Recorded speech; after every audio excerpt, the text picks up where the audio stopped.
ముఖ్యమంత్రి గారు ఇంకో విషయం అన్నారు. బీఆర్ఎస్ పార్టీ కాంగ్రెస్ తో పొత్తు పెట్టుకుంది, తెలుగుదేశంతో పెట్టుకుంది, ఎంఐఎంతో పెట్టుకుందని అన్నారు. అధ్యక్ష అవును, మేము పెట్టుకున్నాం.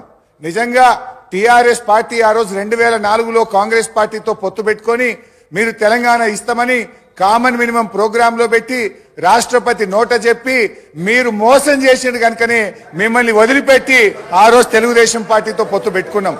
అధ్యక్ష అయితే ఇవాళ మేము తెలుగుదేశంతో పెట్టుకున్నా, కాంగ్రెస్ తో పెట్టుకున్నా, ఎవరితో పెట్టుకున్నా మొత్తం ఈ రాష్ట్ర దేశ రాజకీయ వ్యవస్థను ఒప్పించి మెప్పించి తెలంగాణ సాధనలో భాగంగా చేసినాం.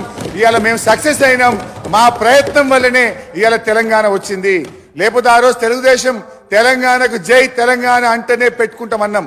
మాకు సీట్లు ఓట్ల కంటే కూడా రాజకీయ వ్యవస్థను ఒప్పించాలి, మెప్పించాలి, రాష్ట్రాన్ని సాధించాలని ఒక వ్యూహాత్మక భాగంలో మేము చేసినాం. ఇవాళ విజయం సాధించినాం. ఇవాళ రాష్ట్రాన్ని మేము సాధించడం అనేటువంటి విషయాన్ని ముఖ్యమంత్రి గారు గుర్తుపెట్టుకోవాలి. ముఖ్యమంత్రి గారు ఆయన వ్యక్తిగతంగా పదవుల కోసం ఆయన పార్టీలు మారింది తప్ప మేము ఇతర రాజకీయ పార్టీలతో పొత్తు పెట్టుకుంటే తెలంగాణ కోసం మేము పెట్టుకున్నాం. అధ్యక్ష